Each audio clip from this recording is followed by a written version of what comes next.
একদিন পাপি ট্রেনে তবলা বাজাচ্ছিল। ট্রেনের কন্ডাক্টর এসে তাকে লাথি মেরে ট্রেন থেকে ফেলে দিল। সে অনেক কাঁদতে লাগলো। তার তবলাটি ভেঙে গেল।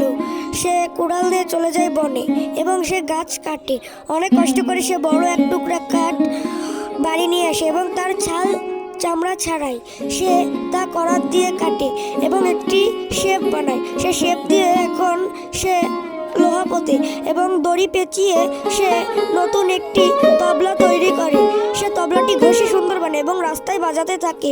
সবাই তা দেখে তাকে টাকা দিতে লাগে। সে আরও ভালোভাবে বাজায় এবং সে অনেক টাকা পায়। সে টাকা নিয়ে খুশি হয়ে যায়।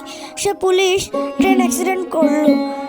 পাপিটি তাকে নিল এবং ঠেলা গাড়িতে করে হসপিটালে নিয়ে এলো এবং তার জমানো টাকা দিল। সে পুলিশ অফিসার আস্তে আস্তে সুস্থ উঠলো এবং তার ভুল বুঝলো।